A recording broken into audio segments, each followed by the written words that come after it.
Still chilling on me. Say, man, I was sitting back thinking about something, man. I'm on the job right now. I remember I was out there in the streets, man.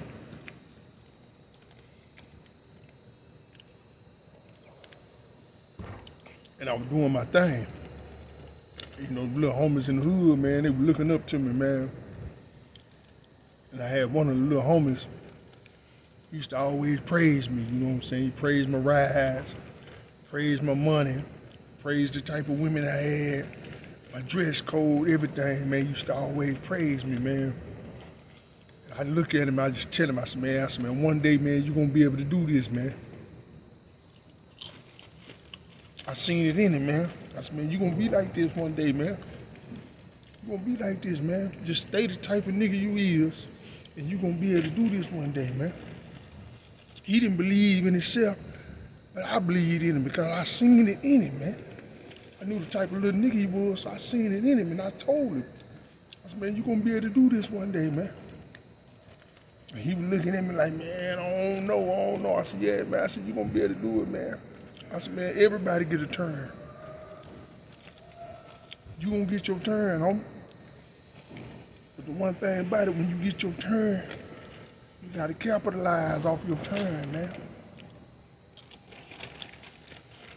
You gonna get a turn, you just gotta capitalize off of it, man. You gotta know what you wanna do, and you got to do it, man. You gotta have the right dudes around you, and the right motivation, right mind. You can do it, man. And I remember, man, when the feds came and got me, and I was up in that cell, I was in the county jail. I called a little homie, cause he used to always tell me, man, I wanna be like you, man. I wanna be just like you, I wanna be just like you. And I used to just look at him and smile. And I remember, man, when I was in the county and I called that nigga, man, I'm on the phone chopping with him. And you know what I asked him? I said, you still wanna be like me, homie? And he just held the phone. He didn't even answer. So I'm already knowing he don't wanna be in that cell. You know what I'm saying? He just wanna get the good side of it. When I asked him, did he still wanna be like me when I was in that jail cell, he didn't even say nothing.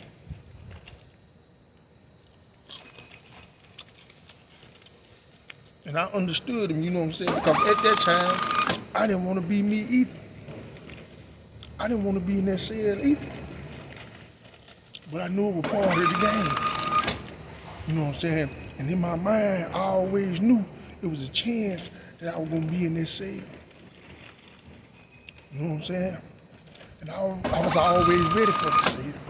I didn't want to go to the cell, but I was already prepared for the cell. I said, if I got to go, I got to go. And I already knew what I was going to do when it went down.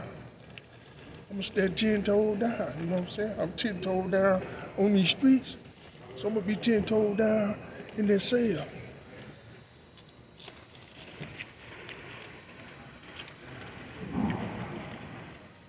You know, a lot of boys, they don't think like that. These boys nowadays, they already got it in their mind. They're gonna be 10 toes down until it go down. And then when it go down, they're gonna take somebody down. That's the whole plan right now. Nigga riding around getting money like a motherfucker fucking hole and doing all kind of shit, knowing in their mind when it go down, they gonna get down. That's the way of the world now. Boys ain't keeping it real no more, man.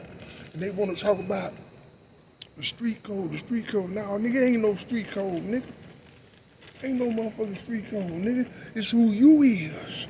It's what's in you, nigga, that determines what you do, nigga. Shit gotta be in you, nigga. You gotta be raised around that real shit, you know what I'm saying? Nigga be hollering that real shit, but they ain't raised around that real shit. Nigga don't even know how to be real. Cause you wasn't raised around no real shit, nigga. You can't be real, nigga, if your daddy fake, if your mama fake, if your family fake, if the niggas in your hood, the homeboys in your hood, they fake ass nigga. You gonna be fake. You know what I'm saying?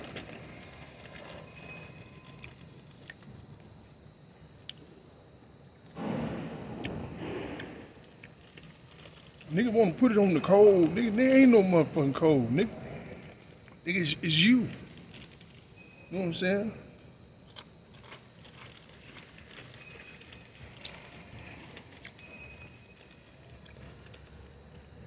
Ain't no way in here, nigga. I'm gonna walk this penitentiary with my head down and come back out on these streets with my head down. No, I ain't that type of nigga, dog. I didn't want to do that time, but nigga, I did it for my manhood. If it come down to me and my manhood, nigga, I'm gonna pick my manhood every time, nigga. Cause that's who I am. I'm a man.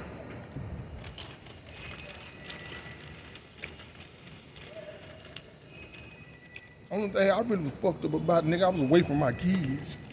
I didn't like that shit. I didn't like being away from my kids. I didn't like being away from my kids.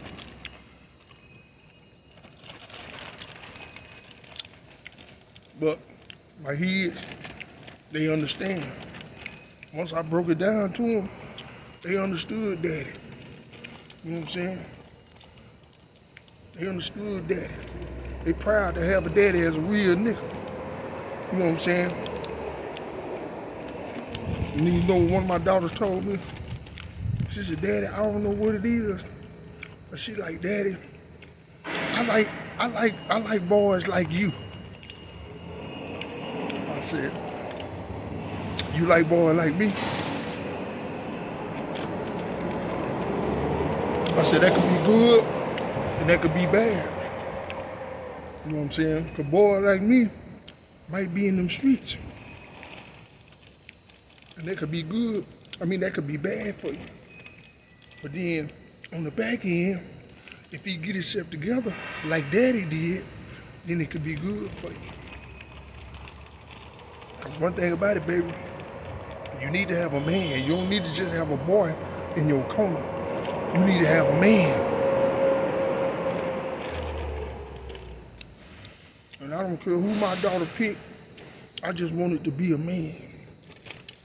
I don't get in my kids' business. I don't get in that relationship business because I don't want nobody in my business. If her and her boyfriend have a fight, I'm not going over there. I'm not going over there getting in the middle of that. You know what I'm saying? Because I know eventually she gonna be back with him.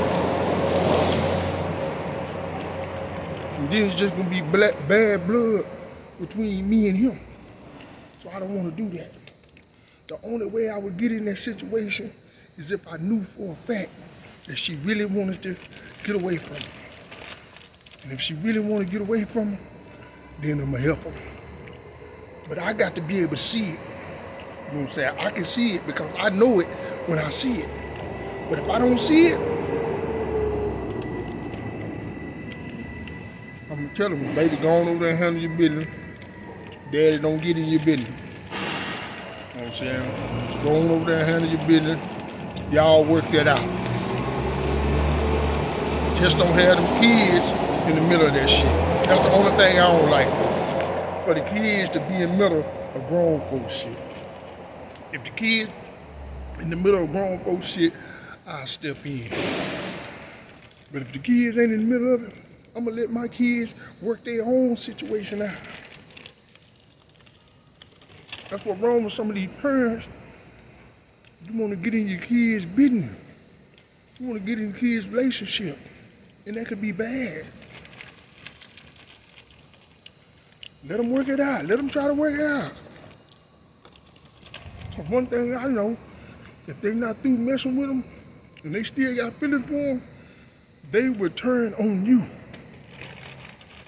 The kids will turn on you if you try to go against they mate.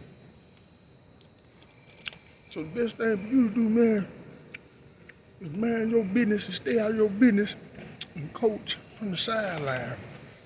like you're supposed to as a parent. Coach from the sideline. You ain't got to get in the middle of the game. Stay on the sideline and coach. That's your job, coach. For all you parents out there, man, coach.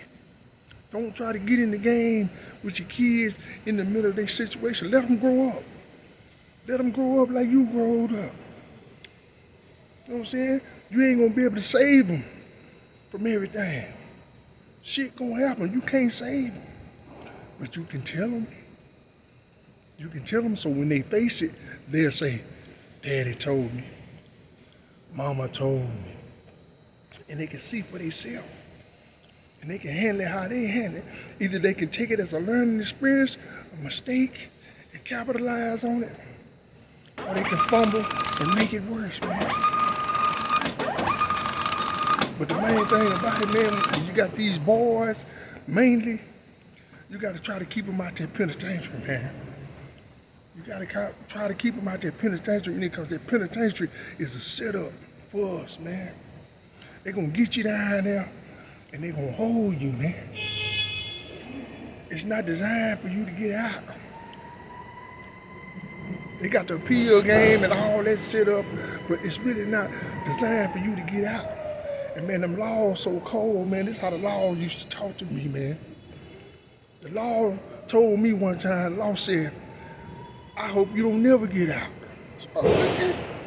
Nigga, you hope I don't never get out? He said, hell yeah, nigga. I hope none of you motherfuckers don't never get out. Cause as long as y'all in here, I got a job. So they look at us as job security. The laws that work in the penitentiary look at us as job security. So while we praying to get out, they praying that we stay up in there, man. Ain't that crazy? Laws don't want you to get out. They said if they don't even want them to change no law. They said they be up under the TV watching the TV. We looking at the Senate, hoping they're gonna change something, and the law looking at the Senate, hoping they don't change nothing. They don't want them to give us no kind of break. Cause they said if they give y'all a break, I might not have no job. See, y'all didn't even know that, huh? The CEOs that work up in there, they praying that you don't get out. You job security. You job security, man. So I'm telling you, man, stay up out of there, man, because it's not designed for you to get out. Once they get you in there, they looking at you as job security. They gotta fill that bed up, and that bed costs money.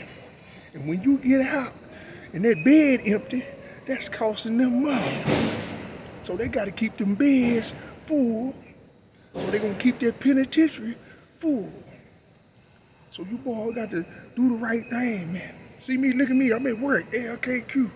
I'm at work. Man, go to work, man. Get out them streets, man, go to work.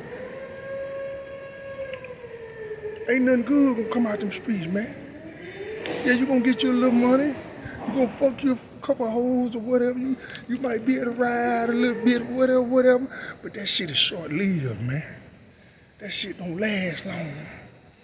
The time you gonna get for that shit gonna be way longer than the time you gonna have for balling. It ain't gonna weigh up, nigga. You gonna ball this much and you gonna do this much time. And some of you boys already got records. And in that federal penitentiary, if you got one conviction on your record, you eligible for a life sentence automatically.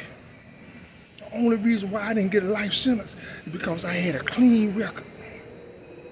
But guess what? I was eligible for 30 years. And that's just like life. 30 years is a baby life. Man, if I would have ever been on probation before, they would have gave me life. I didn't even have to be done went to jail before. I could have just been on probation. And I would have been eligible for life. And they would have gave me life, man. So boy, y'all boys got to think about it, man. Be careful, think about it. Most of you boys' records are already messed up by the time you get 16, 17 years old. So if your record already messed up, you 16, 17 years old, If you catch a case when you grown, you can get a life sentence, man. You can get a life sentence, man. And the feds ain't got no parole. When you get life in the feds, nigga, that's life in the feds, nigga. Ain't no more. Over with.